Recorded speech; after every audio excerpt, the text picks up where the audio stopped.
Hey, it's movie night at the Silver Age Cinema. At first, we're going to bop through the Warriors and rumble with the Wanderers. But first, cue the intro.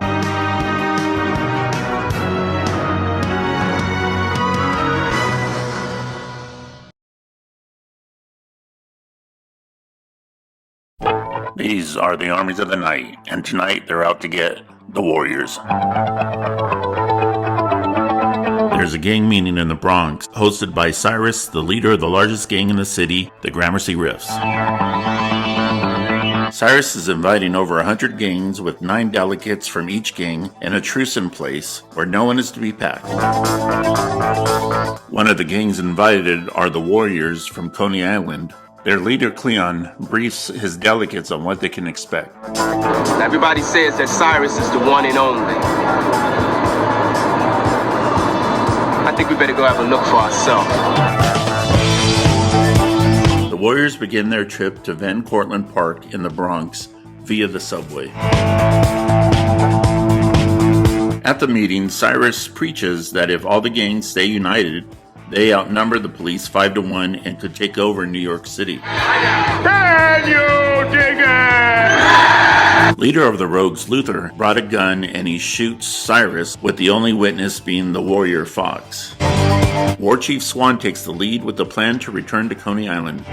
Falsely accused for the death of Cyrus, the Riffs put out the word that they want all the Warriors. After barely escaping the turbo ACs, the Warriors rumble with the lowly orphans and their groupie, Mercy. After being split up, half of the Warriors come face to face with the Baseball Furies. I'll shove that bat up your ass and turn you into a popsicle. While the rest of the Warriors deal with the all-grow gang, the Lizzies. With the gangs and the police in pursuit, are the Warriors even safe at home? Warriors, come out to play. I told you they're a bunch of wimps. These guys never learn. Oh man, you ain't doing the bat up the ass thing, are you? Last time you took my bat, I never got it back. And when I did, it was bloody. We're recording. Oh, shoot. At the time of the Warriors, director Walter Hill was early in his career, but already known for tough guy films like Hard Times and The Driver. He'd go on to direct Streets of Fire and 48 Hours. And here's a fun fact. Originally, he wanted the Warriors to play like a comic book, complete with panel transitions. An idea that didn't make it into the original cut, but appeared in the 2005 re-release, which you could go ahead and skip that one. Michael Beck was a total newcomer when he stepped into the role of Swan, the cool-headed war chief of the gang. Swan wasn't even supposed to be the lead. The character was rewritten mid-shoot, and Beck's steady presence made him the natural choice. Before this, he had only done a couple of minor roles after training in London. A year later, he started Xanadu, a roller disco flop he later joked killed all the momentum the Warriors had gave him. James Remar brought a raw animal energy to Ajax, the hot-headed enforcer of the crew. That energy made Ajax a fan favorite. Here he is with the celebrity shout-out. Hey, Steven. James Remar here. I'm going to shove that bat up your ass and turn you into a popsicle. Was not in the script. It was an improvised line that Walter and I came up with the night of the Baseball Furies fight. You know, I said to him, Walter, this guy's looking like a fucking lollipop. I take that bat and shove it up his ass. You know what? Why don't you shove it up his ass and turn him into a popsicle? So it was a collaborative improvisation. And, man, I got to tell you, that's some of the best work I ever did because the line is very popular. It came to life. It defined the character and everybody loved it. Deborah Van Valkenburg made her film debut as the tough and mouthy Marcy. Deborah come from the New York stage scene and brought a natural grit to the role. She went on to star in one of the most popular sitcoms of the 80s, Too Close for Comfort. David Patrick Kelly wasn't just playing creepy, he defined creepy. As Luther, the unstable, chaotic gang leader of the Rogues, he just wanted to watch the whole thing burn. That unforgettable "Warriors come out to play" line, it was improvised, based off a childhood bully. The Warriors was his film debut, and it began a career of unhinged roles that continued in the movie Commando. Called What the Hell? Did anyone notice when the different gangs are making their way to the big meeting? What the hell kind of gang is this? A mime gang? How can you be intimidating without talking? Do they use invisible weapons? Anyway, back to the review. The Warriors earned its cult status the old school way, riding that VHS wave. It wasn't a huge hit when it came out, but once it hit video stores, word spread fast. This wasn't just another gang movie, it was something wilder. Set in a dreamlike, busted-up version of the 1970s New York, the film plays like a gritty urban fantasy. It's loosely based on Anabaeus, a book about a Greek general leading his men home through enemy territory. That idea got flipped into a one-night gauntlet through gang-run streets, and Walter Hill gave it this vibrant, almost surreal energy. The cast is mostly made up of unknowns, which works in its favor. They feel raw and real, like kids who've actually been through some shit. Considering there were real-life gangs amongst the extras, it adds to its credibility. Speaking about the gangs, because this is where the movie really gets strange in the best way. There's baseball players in face paint, skinheads, punks in overalls, dudes in satin jackets. Every crew has a costume like they're on their own twisted Broadway show. It's stylized, unrealistic, but somehow it still feels gritty. The soundtrack slaps too. Moody synths, rock, and this haunting DJ narration that has the whole night tied together. It gives the city this late night energy that sticks with you. When it opened in theaters, real life gang violence followed it around, and some places pulled it completely, but that just made it more infamous. It's not flawless, some of the acting's wooden, and it lives in its own reality, but that's also what makes it last. The Warriors is a street-level myth with style, speed, and swagger. Once you're in it, there's nowhere to run to. Now, my enjoyment score is somewhat biased. Growing up, The Warriors was on a constant loop at my house. I was practically raised by the Moonrunners. With that in mind, it definitely earns a solid A from me.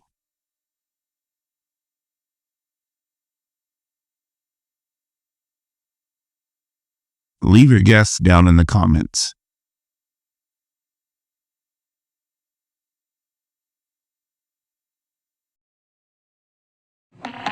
It's the Bronx, 1963, and no gang is tougher than the Fordham Baldies. Joey from the Wanderers doesn't give a shit how tough they are. I didn't say you guys look like a bunch of pricks with ears. I said you guys look like a bunch of ears without pricks. With the Baldies in pursuit, they whistle for help. The leader, Richie, and Buddy aren't enough. The Wanderers are cornered by the Baldies. Leave the kid alone. Are rescued by the new kid in town, Perry. To the Wanderers' surprise, the Baldies and their leader, Terror, back down. As Joey shows Perry around school, he invites him to join their Italian gang. While in class, things get heated between the Wanderers and the black gang, the Del Bombers. There's going to be a rumble, and the Warriors are out recruiting. Local mafia boss Chubby arranges a football game between the two gangs because there's no money to be made in a rumble. After an afternoon of picking up girls, Richie meets Nina on the street. Later that evening, the boys end up on the wrong side of town and barely escape the mysterious Ducky Boys. It's game day, and everybody's there, including a rival gang that's not there to play games. It was the Wanderers versus the world, and the world never stood a chance. Yes, I'm a wanderer. Yeah, a wanderer. I roam around, around, around, around. Philip Kaufman not only directed, but he also co-wrote The Wanderers with his wife, based on his own memories of growing up in the Bronx. He already made a few films by then, like Invasions of the Body Snatchers, and had a reputation for doing things a little bit different. A style Kaufman would continue with The Right Stuff. Ken Wall made his screen debut in The Wanderers as Richie, the hot-tempered leader of the gang. He later found major success on TV in Wise Guy. Here he is talking about getting the role. Yeah, it was the first acting that I had done of any kind. How'd you wind up getting the part? I just did an open audition at the ASCAP building over in Broadway. And they did a little 2-3 minute video screen test with us. And a couple days later, I got the call. Called me up to the bigs. I think that movie holds up pretty well, looking back on it now. Yeah. And at the time, I was just like a kid in a candy store.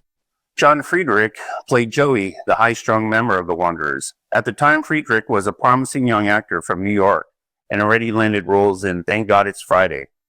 After a few strong performances in the 70s and early 80s, he suddenly disappeared from Hollywood. He later resurfaced as a school counselor in New Mexico. Tony Gaños burst onto the scene as Perry, the soft-spoken bruiser. The Wanderers was his film debut, and he literally got pulled off a Bronx gym by a casting agent who liked his look. Gaños went on to play a similar muscle-bound role in Porky's. He became a cult favorite, but never chased the spotlight. Karen Allen played Nina, an independent college-bound girl who challenges Richie's view of the world.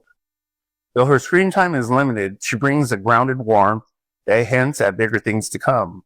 Just 2 years later, she'd become a household name playing Marion in Raiders of the Lost Ark. Called What the Hell? What the hell is up with this couple? Terror and Pee-wee? How do they even, I pray there isn't any kind of sex. Oh my God, my eyes. I can't turn away. The Wanderers is one of those cult classics that doesn't always get talked about, but it needs to be. Set in 1963, it's a coming-of-age story right on the edge of everything changing. You've got these ethnic street gangs, the Italians, the blacks, the Asians, Irish. They're all doing their own thing until a bigger threat forces them to put their differences aside.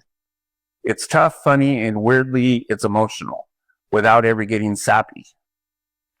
The cast was mostly unknown at the time, which gives it this real unpolished energy.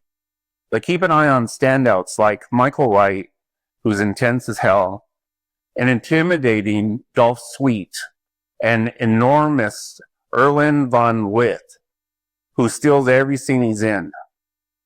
The mood is established big time by the non-stop doo-wop soundtrack that makes the whole thing feel like a jukebox from a malt shop.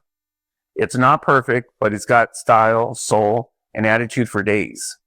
If you're into coming-of-age stories with balls, this one's for you. The Wars was another one that played constantly at my house. I was introduced to a lot of the 60s music from this movie. My enjoyment rating for The Wanderers is an A- from me.